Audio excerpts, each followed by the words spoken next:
साथियों, आज हमारे साथ एक शख्सियत है। इनका नाम है सत्यवीर सिंह जी और इनकी एज है लगभग 75 साल। इनसे आज मैं मुलाकात करवा रहा हूँ। ये वो शख्सियत हैं जिन्होंने अभी रेवाड़ी में कोर्ट में लॉक लगाया था, रेवाड़ी में कोर्ट में ताला लगाया था। और ये शायद हिंदुस्तान के इतिहास में पहली घटना होगी जब किसी एक आम व्यक्ति ने, और इनकी शिक्षा केवल 7वीं पास है, कोर्ट के बाहर ताला लगाना बहुत बड़ी बात होती है। तो इसके पीछे क्या वजह थी, क्यों इनको कदम उठाना पड़ा, और ये कई तरह के सामाजिक मुद्दों पे काम कर रहे हैं। तो साथियों, हमारे साथ सतवीर जी हैं। ये एक बहुत इंपॉर्टेंट इशू पे बात कर रहे हैं।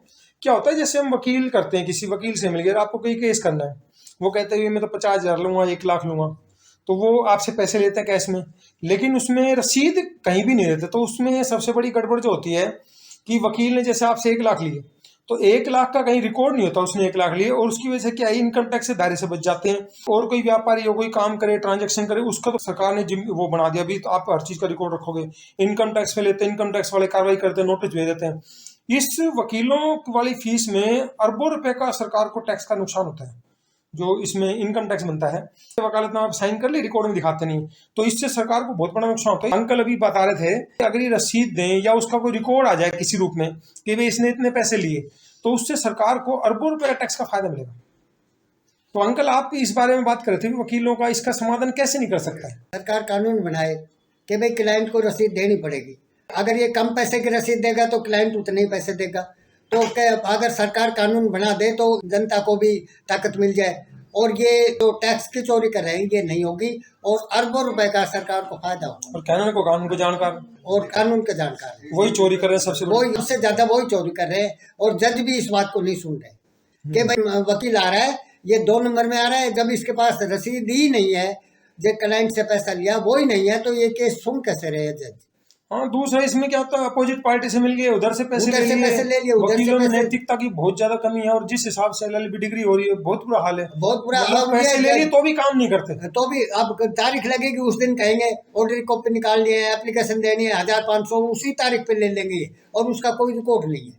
और ये 2 नंबर में सारे, ये कितनी गाड़ियां आ रही है, कितनी कोठियां बन गई। इन्होंने पूरे भारत में 3% प्रॉपर्टी पे इनका ही कब्जा है। हाँ, किसी का जमीन का केस हो तो उसके जमीन ही कब्जा कर ले, जमीन ही कब्जा कर लेंगे, तो जमीन हम ही दे दे। बस वो ये 20, 25, 30 साल इसी केस चलाया, इनके ऊपर कार्रवाई नहीं हुई, और अगली जो पार्टी है वो पिट गई।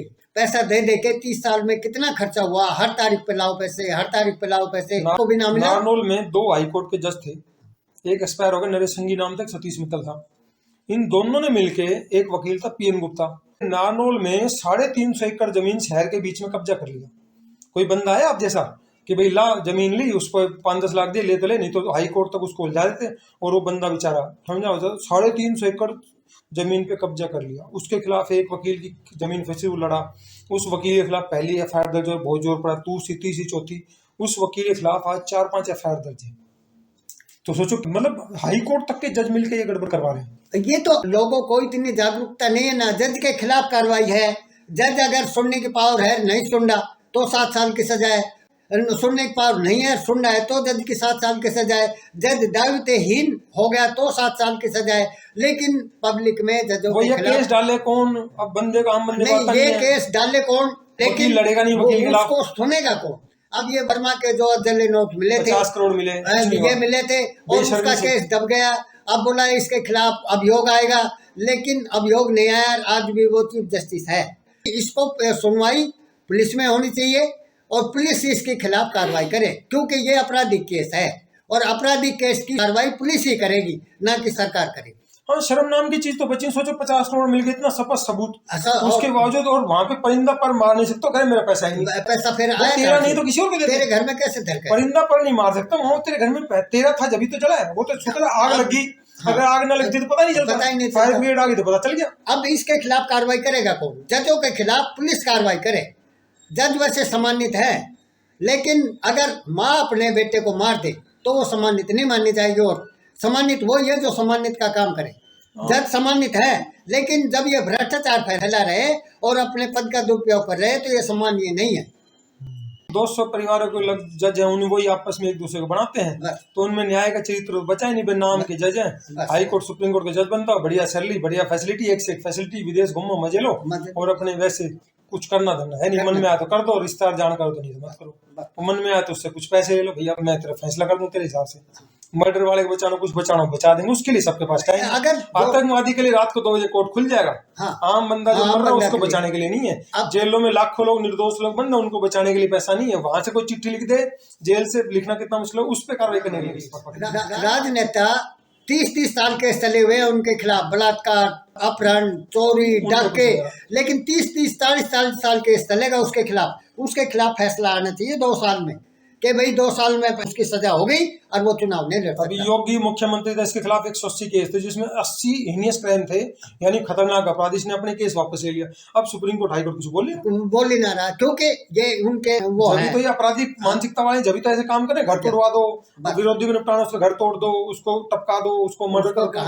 ये सरकार का काम नहीं है, कानून नाम की सरकार का ही काम था ना कि मतलब पुलिस में इतना बुरा हाल है, गरीब आदमी को समझ नहीं, मर्डर हो रहे, डकैती हो रही, कोई परवाही नहीं, मर रहे लोगों को कर रहा है उसका 30 साल 40 साल केस पेंडिंग पड़ा रहेगा अपराधी का। अब वो तो अपराध पे अपराध करता रहेगा, मंत्री बन रहा है।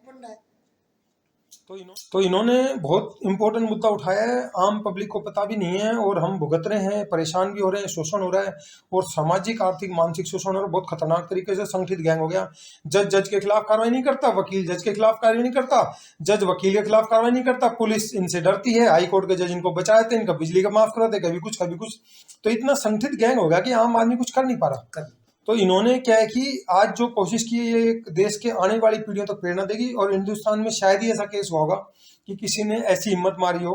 तो ये इनका प्रेरणादायक काम है, ये कि इनकी आवाज आने वाली पीढ़ियों को प्रेरणा देती रहेगी और इससे बहुत सारे लोगों को प्रेरणा मिलेगी और आप स्वस्थ रहें और आप ऐसे ही लोगों को मार्गदर्शन करते रहें।